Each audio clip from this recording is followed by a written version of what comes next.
Amigos míos, la violencia nunca es la mejor solución para los problemas que podemos tener. Digo, ¿qué ganamos con ser violentos? Aunque bueno, todo depende de las circunstancias. Así que hoy, en Espacio Libre, Andy nos hablará el lenguaje en la violencia.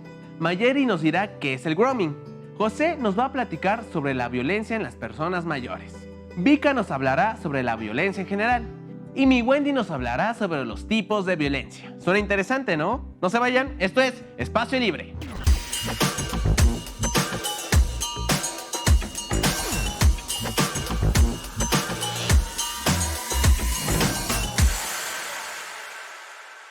A mí nunca me va a pasar eso. Lo mando a volar a la primera. Soy una mujer fuerte e independiente. Eso solo le pasa a las débiles. Y entonces te pasa y te das cuenta que no es tan sencillo como pensabas. Comienzas a debatir entre lo que sientes y lo que mereces.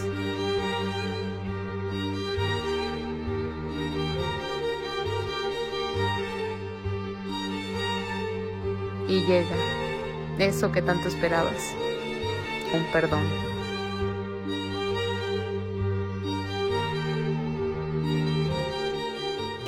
¿Ustedes recuerdan o han visto Amar te duele? Específicamente donde el personaje de Jimena Sariñana dice, así se les dice, ma, nacos. Igual seguro recuerden o han visto programas de comedia o incluso algunos comediantes de YouTube diciendo chistes que no son nada graciosos de risa y son graciosos como de mírate, cállate mejor. Porque si somos realistas, la violencia empieza desde el lenguaje y ni siquiera estoy hablando de decir groserías fuertes como el perrito de los memes. Hablo de que en muchas ocasiones hacemos gala de nuestra violencia lingüística bien enclavada y entonces afectamos a otros o somos víctimas de racismo, clasismo o discriminación a través de la palabra. El poder simbólico de la palabra, la racialización y la discriminación lingüística no solo afectan la forma en que las personas son tratadas dentro de una sociedad, también tiene influencia en su identidad y la manera en la que son tratados como parte de un determinado grupo. Vale la pena aclarar que en la sociedad el lenguaje no es la única ni la más importante de las manifestaciones de discriminación y de violencia. Sin embargo, sería ingenuo suponer que esto resta importancia a la dimensión lingüística de la discriminación. En nuestra lengua y en la de otros países existen términos que se emplean con connotaciones racistas, sexistas, clasistas o incluso nacionalistas. Y aunque muchas veces pueden parecer graciosas para algunos, estoy segura que a nadie nos gusta que se refieran a nosotros como indios, viejas, jotos, nacos, lisiados, retrasados o de alguna u otra palabra ofensiva. Por otro lado, no hay que olvidar que este tipo de etiquetas son con frecuencia impuestos a ciertos grupos por otros grupos más poderosos. La relación entre el lenguaje y la identidad siempre conllevan una mezcla compleja de factores individuales, sociales y políticos que hacen que las personas se consideren miembros de un grupo social o que se sientan excluidos de él. Donde existen conflictos sociales y en particular batallas por reivindicar identidades colectivas, habrá con certeza una guerra de palabras, una lucha por controlar el vocabulario que nos dice quién pertenece a qué grupo y qué categorías determinan la identidad de cada uno de estos. Las palabras, más allá de su característica de herramientas clasificatorias y más allá de sus consecuencias políticas o morales, importan porque el lenguaje influye en nuestra percepción de la realidad, condiciona nuestro pensamiento y determina nuestra visión del mundo. Aquí la perspectiva se invierte. Las palabras importan no tanto por lo que hacen, sino por lo que nos hacen. Porque si recordamos un poco todo lo sostenido por Saussure acerca del signo lingüístico, las palabras se conciben como un conjunto de herramientas transparentes para hablar sobre la realidad. Esta es una razón por la cual el lenguaje tiene un efecto tan poderoso en nuestra percepción de la realidad. Y no es secreto que el lenguaje también contribuye a mantener invisibles algunas de las relaciones de dominación y marginación que tienen lugar tras la superficie aparentemente neutral del orden establecido de lo que se considera convencionalmente correcto o normal. Por ello, el lenguaje discriminatorio se divide en tres casos: la discriminación léxica debida a la elección de ciertos términos, la discriminación sintáctica basada en la forma en que construimos ciertas oraciones y la discriminación retórica por el empleo de diversas estrategias para persuadir de manera indirecta sobre la inferioridad de ciertos grupos. En general, no hay buenas razones para suponer que un cambio de vocabulario pueda impedir que nuestros prejuicios continúen manifestándose en nuestras acciones, ni para pensar que sea posible adoptar actitudes favorables hacia individuos o grupos con base únicamente en el decoro lingüístico, porque si bien las palabras importan, estas siempre deben de ir acompañadas de acciones contundentes, pero pues por algo se empieza, ¿no? Y aunque para algunos la idea de controlar el lenguaje resulta amenazadora porque de ser realizable dañaría la libertad de expresión, estas regulaciones o reflexiones son necesarias para la existencia de la democracia y un cauce obligatorio para la generación de consensos y así también expresar ciertas inconformidades, porque como en toda forma real de libertad es necesario que haya reglas para su ejercicio. La violencia es algo bastante malo, amigos míos, no es la solución para los problemas. Y hay que detectar las señales de violencia temprana. Veamos un ejemplo. A lo mejor la primera señal de violencia no va a ser soltarte un madrazo. Va a ser que en alguna discusión agarre y se reviente la pared. Porque primero le va a pegar a la pared antes que pegarte a ti, porque sabe que si te pega a ti te irías. Pero cuando te vayas involucrando más y más en esa relación de pareja, un día el golpe es a tu cara. Otra señal de violencia muy temprano en la pareja. Esta es bien sutil, es bien fácil que se te escape, pero es una señal de una relación violenta.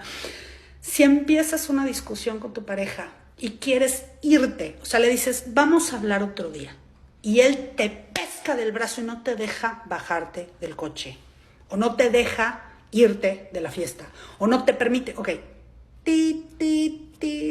así súper semáforo de violencia en la pareja. Esos son el tipo de señales que te da una pareja violenta desde muy temprano en la relación y que a veces no vemos. Tienes que mirar todas las cosas que sean insultos, que sean denigración, que sean abuso psicológico, control, chantaje, manipulación. Porque generalmente va de menos a más, pero la pareja te da red flags. La violencia es una de las principales causas de muerte entre la población. Cada año millones de personas pierden la vida violentamente y otras muchas resultan heridas y sufren una gran diversidad de problemas mentales, físicos y sexuales. Existen diferentes tipos de violencia y hoy hablaremos de violencia a través de los medios de comunicación y el ciberespacio. Dentro de este tipo de violencia entra desde la difusión de imágenes que incitan a la violencia como las prácticas del ciberespacio, conocidas como sexting, difusión o publicación de contenido sexual producidos por el remitente, grooming, adultos que se ganan la confianza de niños con fines de satisfacción sexual, ciberbullying, hostigamiento de un menor hacia otro menor mediante insultos, utilizando la tecnología, y sextortion, chantaje mediante contenido sexual, ya sean videos o imágenes de la víctima. Y vamos a puntualizar en el grooming. El grooming es la acción intencionada de un adulto, varón o mujer, de acosar sexualmente a una niña, niño o adolescente a través de un medio digital que permite su interacción, como por ejemplo redes sociales, correo electrónico, mensajes de texto, sitios de chat o juegos en línea. Los groomers, personas que buscan hacer daño al menor, pueden ser hombres y mujeres de cualquier edad y de cualquier nivel económico o social. El grooming puede suceder online o en persona y en muchas ocasiones el groomer invierte tiempo considerable durante este periodo de preparación para ganarse la confianza de los niños y sus familias. Por ejemplo, pretendiendo ser alguien que no es, ofreciendo comprensión y consejos, obsequiando regalos, brindando atención al niño, etc. Más del 90% de los niños abusados sexualmente fueron abusados por alguien que conocían. En muchas ocasiones, el acoso en línea es más rápido y anónimo, pues los niños confían más rápidamente en un amigo en línea que a alguien que acaban de conocer cara a cara. En este sentido, las redes sociales son el medio más común que los groomers utilizan para llevar a cabo este tipo de prácticas. En una encuesta se encontró que los niños de entre 11 y 15 años son los más vulnerables de sufrir grooming. ¿Cómo puede afectarles el ciberacoso? Emocionalmente, pierden interés en lo que les gusta. Mentalmente, les puede crear preocupación, vergüenza y enfado. Físicamente no duermen, sienten cansancio y pueden sufrir de dolores de cabeza y de estómago. En casos extremos, el ciberacoso los puede llevar a quitarse la vida. Algunas recomendaciones son: controlemos y supervisemos el acceso de los niños a Internet. Concienticemos a los menores sobre los peligros que existen en la red. Mantengamos un diálogo abierto entre padre e hijos para crear un ambiente de confianza. Concluyo con esta frase: no puedes tener mayor o menor dominio que sobre ti mismo. Leonardo da Vinci. Amigos míos, el grooming está bien feo, ¿no? ¿Han vivido grooming? ¿Ustedes han hecho grooming, malditos cochinos? ¡Veamos! Este es un caso de grooming. Una adolescente hablaba por redes con otro chico de la escuela, pero en realidad estaba siendo engañada. Después de varias semanas arreglaron para encontrarse. Cuando llegó la niña se dio cuenta que era un hombre mayor y que no era quien creía. Se puso muy nerviosa, quiso escaparse, pero él la persiguió. Cuando la agarró apareció una chica y entre gritos y golpes logró ayudarla. Así que tened mucho cuidado y tratá de evitar los engaños en las redes.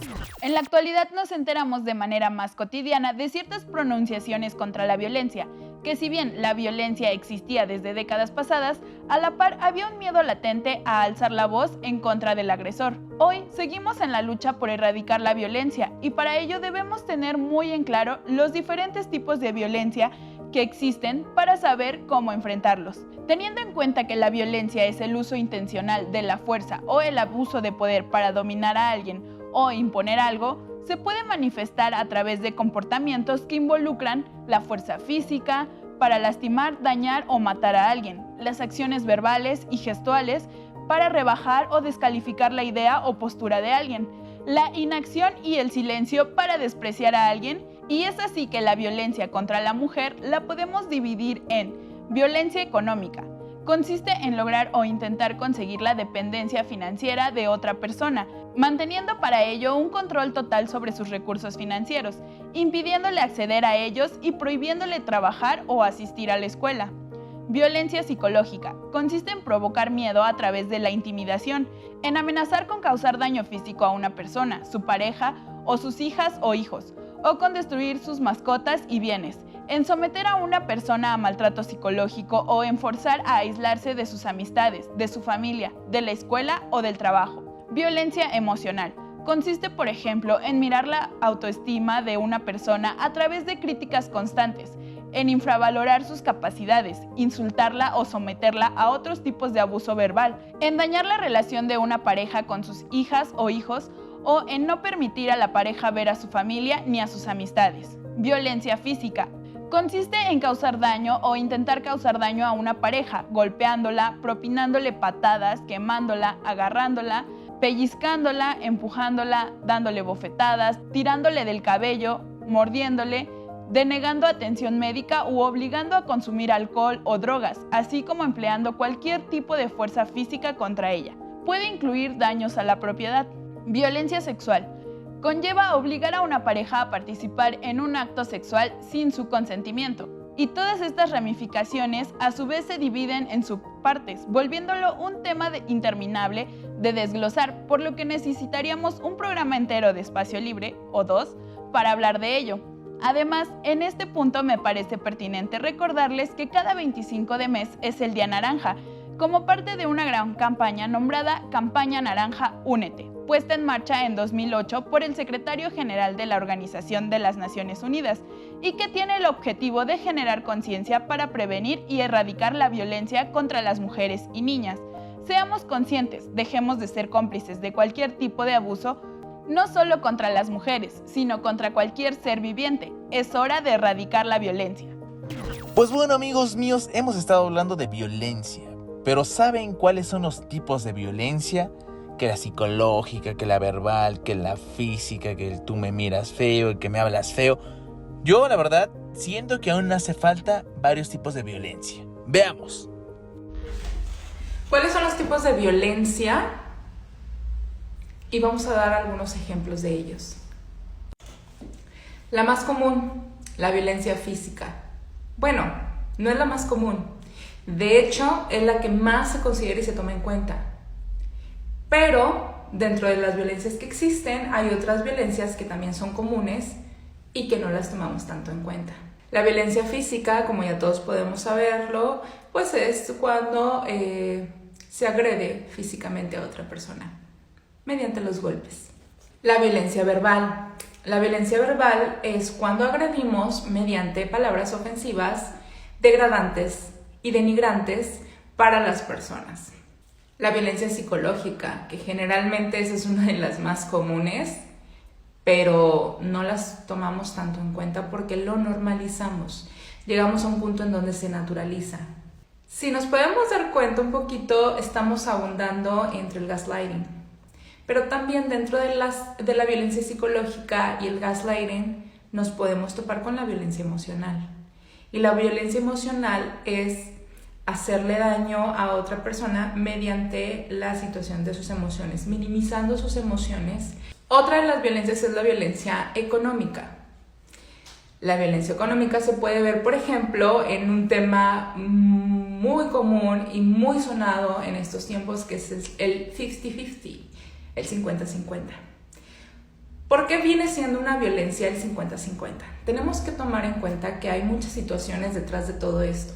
Y para empezar, en una relación heterosexual, hablando exclusivamente, es que muchas mujeres no tienen un sustento económico. Mediante la brecha salarial hay ciertas violencias, por lo tanto, no va a ser igual. Y de hecho, tomando en cuenta también la forma en cómo se le visualiza al género femenino sobre las tareas del hogar, poniéndola solamente y exclusivamente a la mujer en las tareas del hogar. Entonces no podría ser 50-50. Los abuelitos, ¡ay, estos abuelitos! Son los mejores consejeros y siempre están ahí cuando más los necesitas. Pero, ¿por qué hay violencia hacia ellos? ¿O por qué hay personas que les dejan solas? ¿O simplemente porque hay personas mayores en las calles pidiendo limosna? Son preguntas que fácilmente se pueden contestar y son el abandono, la violencia a su libertad, el abuso económico o material o simplemente un simple descuido. Empecemos hablando un poco sobre la violencia. A menudo es entendida como el uso de la fuerza o la amenaza, que puede provocar lesiones, daños, privación o incluso a la muerte. Como comentan nuestros famosos amigos de la Organización Mundial de la Salud, que la violencia es el uso intencional de la fuerza física o el poder, amenazante o real, contra uno mismo, otra persona o contra un grupo de una comunidad, que ocasione y tenga una alta probabilidad de causar lesiones, muertes, daños psicológicos, alteración o privación. Como ven, no es un tema fácil de hablar. La violencia existe en todos lados y no es algo que se pueda liberar fácilmente. El maltrato y el abuso puede suceder a cualquier persona, sin importar la edad, el sexo, la raza, la religión o el origen étnico o cultural de la persona. Cada año cientos de miles de personas mayores a 60 años son maltratadas, abandonadas o económicamente explotadas. A esto se le llama maltrato o abuso de ancianos. El maltrato de ancianos puede ocurrir en muchos lugares, incluso en el hogar de la persona mayor, en la casa de un familiar, en un lugar de vivencia asistida o en un lugar de asilo de ancianos. El maltrato a las personas mayores puede darse por parte de familiares, desconocidos, proveedores de atención médica, cuidadores o amigos. En México, el 16% de los adultos mayores sufre rasgos de abandono y maltrato. El aislamiento de los ancianos es cada vez más patente en una sociedad inmersa en una creciente competitividad y caracterizada por procesos de deshumanización en muchos sentidos. Así, 20% de ellos viven en soledad, no solo olvidados por el gobierno y la sociedad, sino también por propios familiares, afirmó Margarita Mas Moreno, investigadora del Centro de Investigación Interdisciplinario en Ciencias y Humanidades. Claramente estamos en una situación algo preocupante. Las personas mayores cada vez están luchando por estar bien con ellos mismos y su familia. Lamentablemente hay personas inconscientes que desean aprovecharse de los pobres abuelos. ¿Hasta dónde nos daremos cuenta que las personas mayores necesitan de nuestro apoyo? Aún nos queda un largo camino por recorrer. Por eso, cuida a tus seres queridos porque después ellos te cuidarán a ti. Amigos míos, nuestros abuelitos, mis abuelitos, qué bonito, ¿no? O sea, creo que todo el mundo tiene a su abuelito que lo quiere demasiado, o tal vez y no.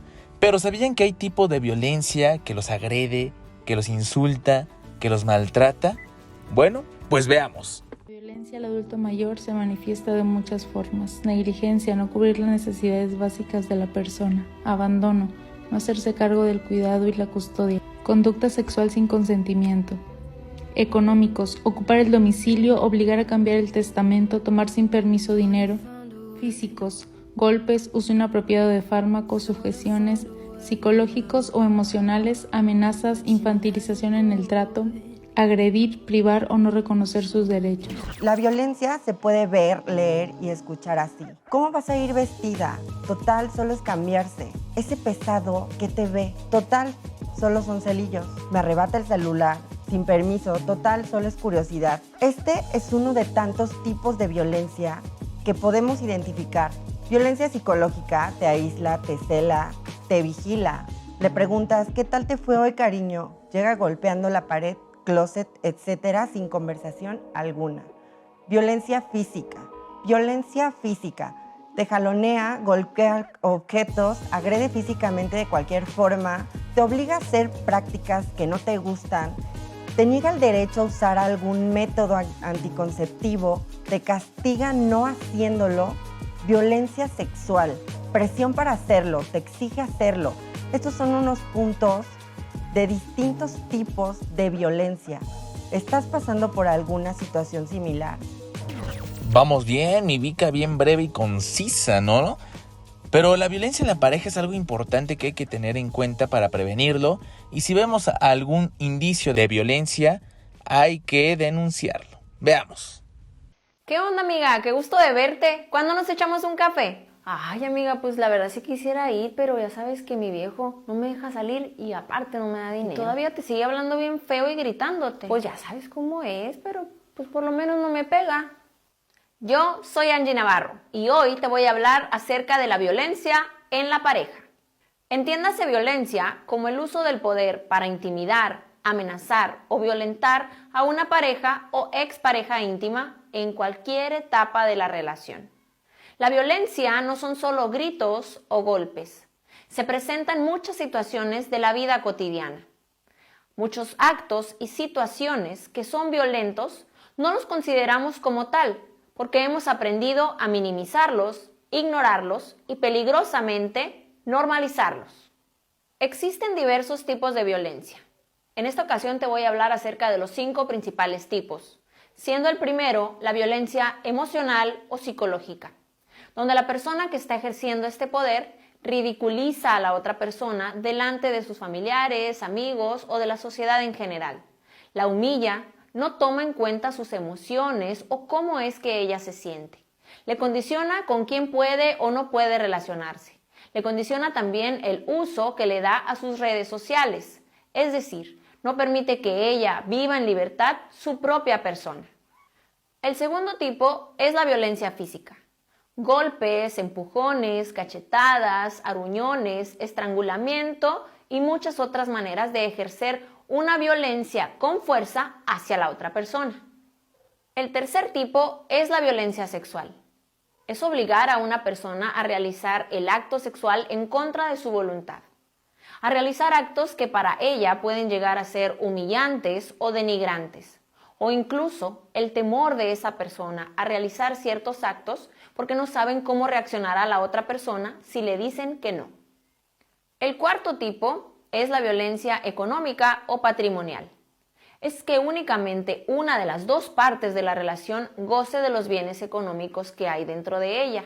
El negar el dinero a la otra persona. El invalidar que ella o él pueden estar trabajando en las labores domésticas o amenazarlo constantemente con echarlo de la casa. Y el quinto tipo es la violencia de género. En Latinoamérica vemos que este tipo de violencia en especial se da en tasas altísimas. Esto derivado al tipo de conciencia social y de la cultura que tenemos, donde se ve a la mujer como menos que el hombre, como un ser inferior y le da todo el poder al hombre de que pueda usar este abuso de autoridad y de poder. No siempre la violencia es ejercida del hombre hacia la mujer. También puede pasar el caso contrario, aunque como te digo, es mucho más la incidencia del hombre hacia la mujer. De cada 100,000 personas, 403 mujeres son violentadas y 74 hombres también son violentados.